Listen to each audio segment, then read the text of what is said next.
Baik, assalamualaikum warahmatullahi wabarakatuh.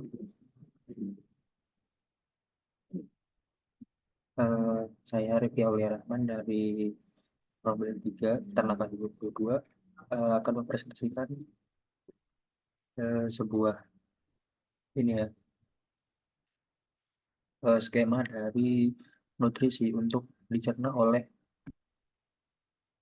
hewan-hewan yang memiliki sistem pencernaan monogastrik atau ruminasi ya. Yang pertama ini ada karbohidrat.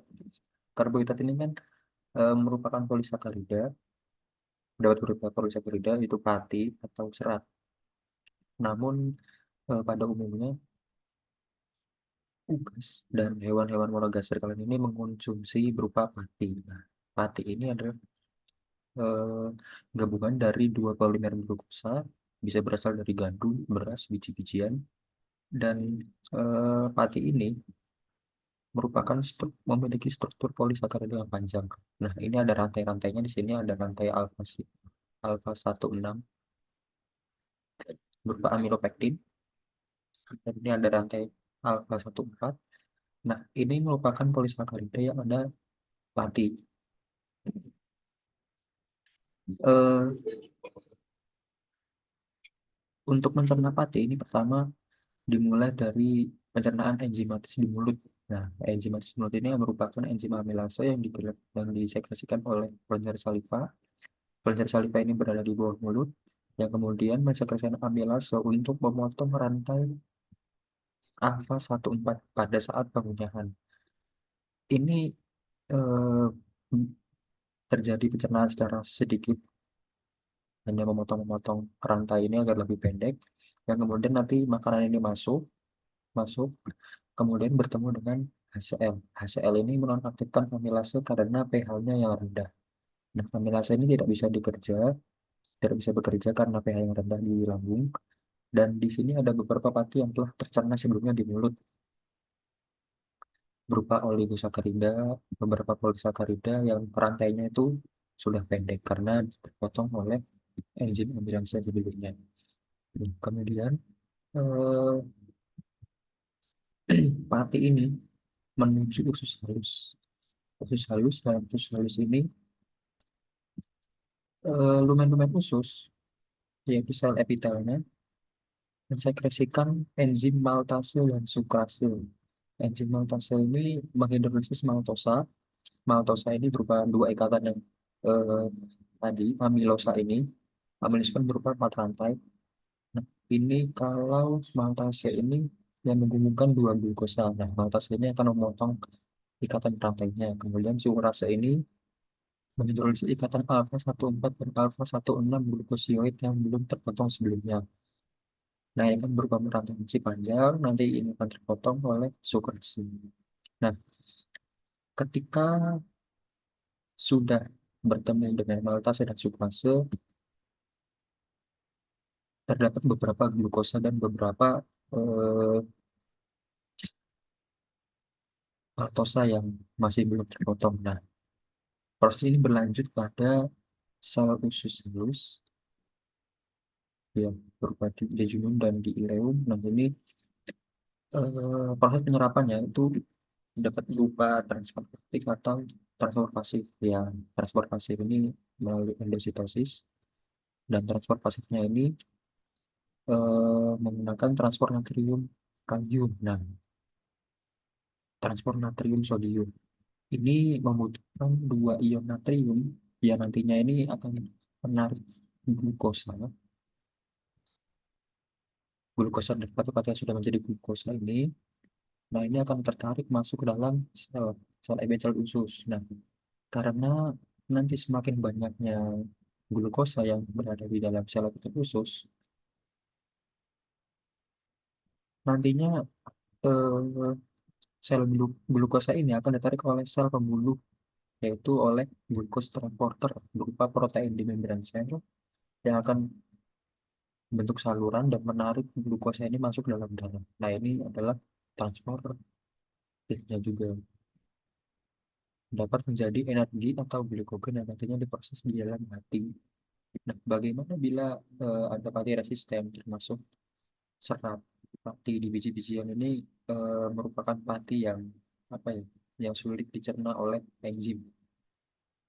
Nah, terjadi fermentasi secara kecil oleh mikroba di usus besar, dan nantinya ini pati ini terfermentasi membentuk asam lemak volatil atau VFA berupa asam butirat. Nah, nanti ini akan diserap oleh usus sebagai energi, walaupun ukurannya ini tidak terlalu besar, tidak terlalu banyak. Kemudian lanjut ke pencernaan lipid. Lipid ini adalah lemak, baik berupa lemak ini kan ada berupa lipid padat, lemak, atau minyak. Ya, lemak ini kan terdiri dari tiga senyawa yang berbeda, trigliserid, gliserol, dan asam lemak. Nah, untuk mengabsorpsinya, tubuh ini harus memecahkan ikatan tersebut agar menjadi lebih kecil dan bisa diserap oleh tubuh. Untuk pertama kalinya, lemak ini akan dicerna oleh enzim namanya ini lingualipase yang berada di mulut, walaupun ini sebagian kecil saja.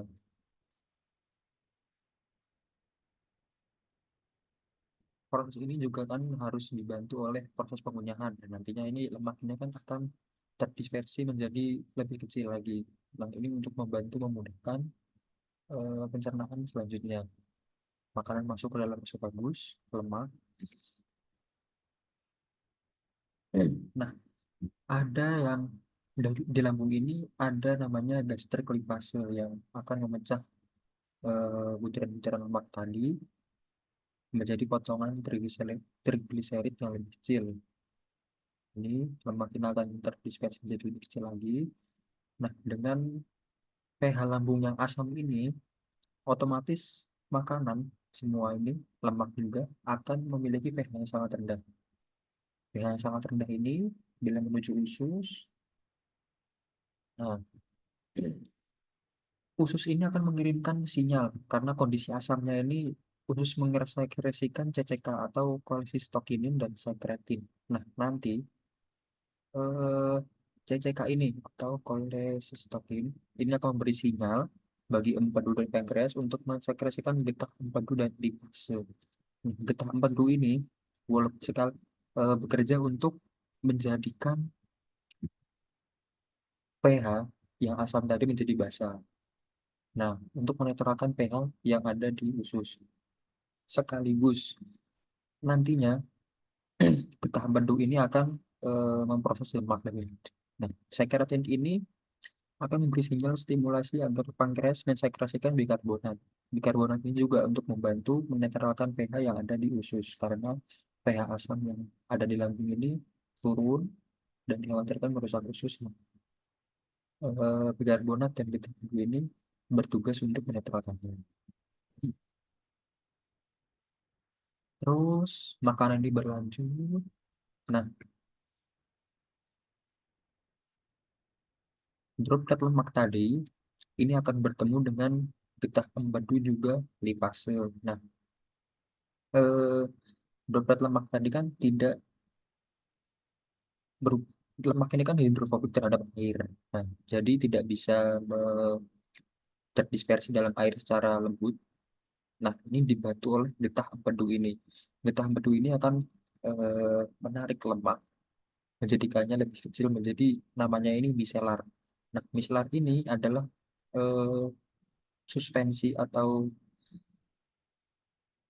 ya, dia ini campuran dari air dan lemak. Dengan bentuk ini, lemak akan teremulsi. Nah, ini emulsi antara air dan lemak bersama air untuk memudahkan absorpsi nantinya. Nah, ini dalam penyerapannya di bagian proksimal jejunum. Nah, ini di proksimal jejunum, lemak ini diabsorpsi. Lemak akan menempel di membran dan masuk dalam limfatik usus. Ini ada di sel entero, sel apa? Sel epitel usus. Nah, ini terjadi transport secara eh, enzim. Nah, ini lemak akan masuk dan kemudian eh, getah empedu yang tadi ini akan terpisah dari lemak dan akan kembali ke hati. Diserapnya di ileum. Lemak-lemak yang telah masuk dalam pembuluh darah ini disebut kilomikron. Penyerapan lemak ini termasuk juga ya vitamin yang larut dalam lemak ini termasuk vitamin A, D, E, K diserap bersamaan dengan lemak.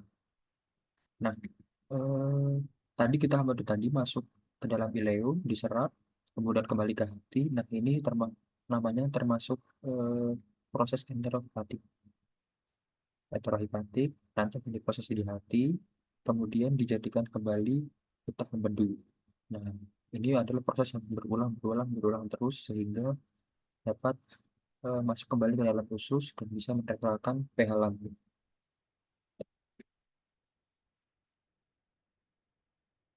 Kemudian berlanjut ke vitamin D dan absorpsi kalsium.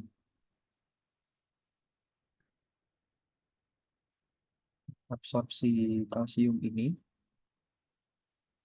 eh, berhubungan dengan vitamin D. Dan vitamin D biasanya dengan dari makanan atau dari bahan-bahan lain, ini biasanya dikenal dengan vitamin D3, kolekalsiferol, yang diserap atau diproduksi di kulit. Nah, kita ini juga butuh asupan cahaya matahari untuk bisa mengaktifkan dari vitamin D3 ini. Ini karena vitamin D3 ini bukan bentuk aktif dari vitamin D dan juga vitamin D ini membantu dalam absorpsi kalsium. Nah, ini kolekalsiferol vitamin D3 dibuka hati untuk diproses, kemudian menjadi kalsifediol. Nah, diproses di ginjal menjadi zat aktif kalsitriol. Ini vitamin D3 ini kan karena bentuknya masih inaktif atau eh, suatu ini pemantik intinya. Nah, kalsitriol ini dibutuhkan untuk absorpsi kalsium. Dalam skema ini terlihat eh, kalsitriol, kalsitriol ini berada di dalam sel nantinya. Dikirim oleh sel. Nah, eh, kalsitriol ini akan masuk ke dalam nukleus. Nah, kalsitriol ini akan memerintahkan inti sel masuk ke nukleus sebagai reseptor. Ini bertugas untuk menambah kalbidin. Kalbidin ini eh, dikenal sebagai yang menarik dari kalsium terikat oleh protein kalbidin. Ini ada kalsium transporter. Kalsium masuk melalui transport kalsium. Ini masuk dalam sel usus. Ini dalam sel usus ini nanti kalbidin ini akan mengikat dari kalsium itu sendiri. Tugasnya nanti kan kalsitriol memerintah gen untuk membuat transkripsi dan translasi dari transporter kalsium. Nah, dengan banyaknya kalbidin dan eh, transporter kalsium ini memungkinkan untuk penyerapan kalsium yang lebih banyak. Nah, kalbidin ini bekerja menarik kalsium untuk dibawa ke transporter kalsium ini, mendorong kalsium masuk ke dalam pembuluh darah. Nah, kenapa bisa seperti itu? Nah, eh, kalsium ini yang telah diserap dari usus ini nanti konsentrasinya dalam sel ini akan semakin banyak. Nah, semakin banyaknya konsentrasi ini itu membuat sel itu memiliki konsentrasi kalsium yang sangat pekat dibanding dengan pembuluh darah. Nah, maka dari itu ini kalsium ini akan terdorong keluar menuju pembuluh darah untuk dialirkan. Nah, tetapi dalam prosesnya ini membutuhkan ATP atau energi. Seperti itu. Kemudian lanjut ke pencernaan dan absorpsi vitamin B12. Vitamin B12 sendiri itu kan banyak bersumber dari daging, daging atau makanan protein lain bersumber dari makanan ya. Contohnya ini ada daging dan vitamin B12 dan juga protein. Nah, pencernaan ini dimulai dari mulut. Ketika daging ini dikunyah dan vitamin B12 ini dikunyah, ini salivary gland ini menghasilkan namanya ini transkobalamin 1 atau yang bisa disebut dengan haptokorin. Haptokorin ini bekerja nantinya di lambung ini. Nah, di lambung HCl dan pepsin yang ada di lambung ini akan memecah ikatan dari protein serta memisahkan dari vitamin B12-nya. Nah, nanti vitamin B12 ini akan bertemu dengan haptokorin terus kobalamin 1 ini dan terikat di lambung juga eh, dihasilkan oleh sel paretal, yaitu ada protein faktornya. Protein faktor ini nanti bekerja dalam proses absorpsi vitamin B12. Kemudian vitamin B12 ini masuk dalam usus bersama dengan haptokorin tadi. Nah, pankreas akan merilis protease dan melepaskan ikatan haptokorin dengan vitamin B12 karena haptokorin kan berupa enzim yang akan dilepaskan melepaskan protein haptokorin dengan vitamin B12. Nah, setelah dirilis ikatannya, protein faktor, nah ini berada di dalam ileum, diserap, ini kan masih di duodenum, lalu di duodenum ini vitamin B12 ini ditangkap oleh protein faktor yang dihasilkan oleh lambung tadi. Nah, ini faktor intrinsiknya.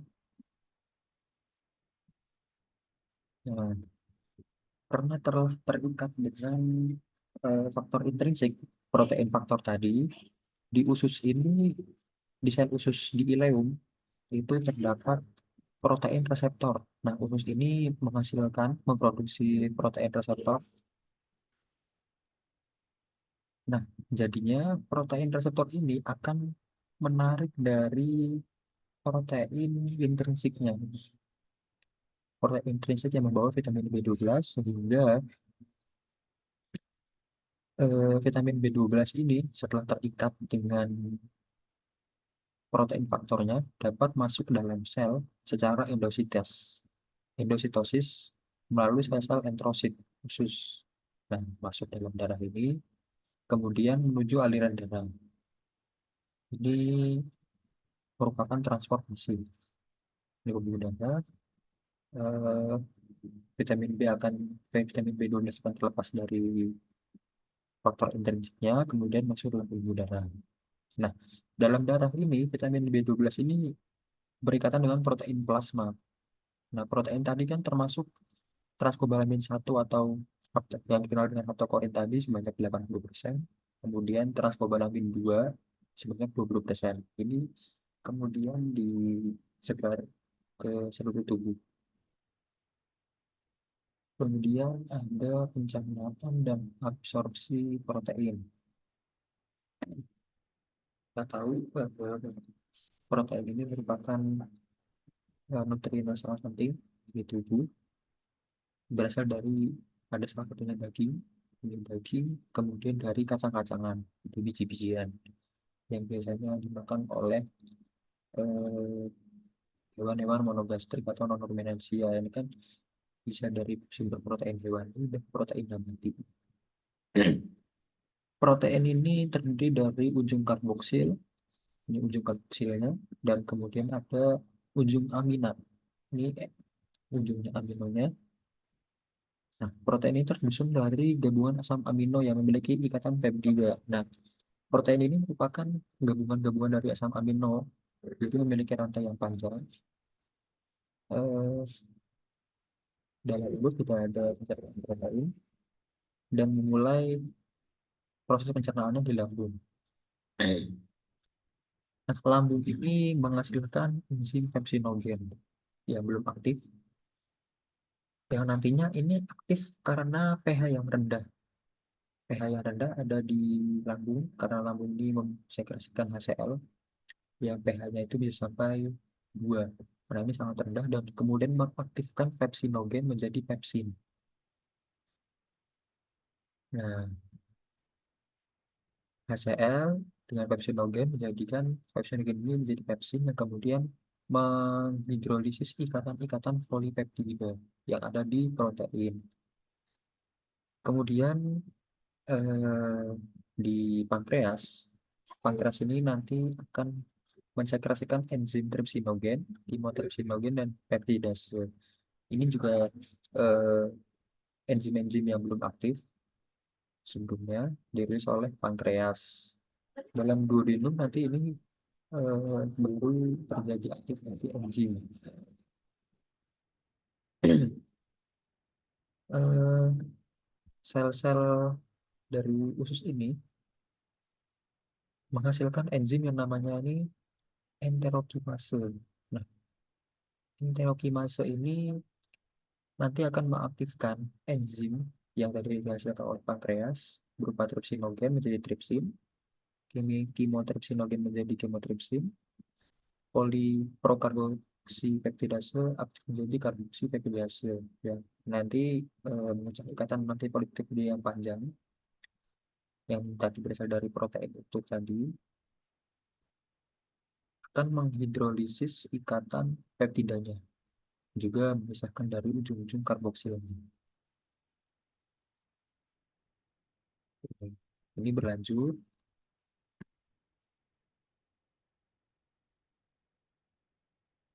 Nah, eh, rantai-rantai polipeptida ini terus akan dipecah, dihidrolisis dari enzim yang ada di sel-sel usus untuk memecah ikatan polipeptida yang lebih kecil. Nah, ini di peptidase ini dirilis untuk memecah ikatan polipeptida yang belum sempat dipecah lagi menjadi ikatan peptida yang lebih kecil. Nah, ini aminopeptidase ini untuk menghidrolisis ikatan karboksilnya, memisahkan dengan ikatan amino. Kemudian eh, bila telah menjadi peptida, ini ya, menjadi ini kan masih berupa polipeptida. Ini juga masih menjadi dipeptida yang kemudian terus masuk. Nah, nanti dalam sel usus ini dirilis enzim-enzim dipeptidase, aminopeptidase untuk memecah rantai-rantai yang tadi menjadi asam amino berupa satu ikatan asam amino saja. Nah, ikatan ini masuk ke dalam dalam sel usus ini ada namanya transport hidrogen. Dan ini ion H akan berkaitan dengan satu asam amino, nanti menarik masuk asam amino tadi, berdifusi dalam sel, kemudian nanti ada penyerapan. Nah, ini transport natrium kalium. Nih, asam amino yang sangat banyak tadi di usus tadi ini kan memiliki konsentrasi yang berbeda di aliran darah. Karena di sini telah memiliki konsentrasi yang lebih pekat, ini harus dikirimkan ke aliran darah tadi pembuluh darah. Nah, tetapi dalam prosesnya ini memerlukan transport aktif dengan pompa ion natrium. Nah, eh, nah, ini kan karena terjadi karena perbedaan konsentrasi ya, ada perbedaan osmositas. Ini ion-ion kalium yang ada di darah ini keluar, kemudian menarik masuk ion natrium yang bersamaan dengan asam amino tadi. Nah, proses ini juga membutuhkan ATP atau energi karena membutuhkan energinya itu untuk menarik masuk dan membawa keluar zat ion. Kemudian asam amino ini eh, dibawa ke hati untuk diproses. Difusi ini juga bisa terjadi secara pasif yang terjadi pada asam amino yang ada di sel enterosit.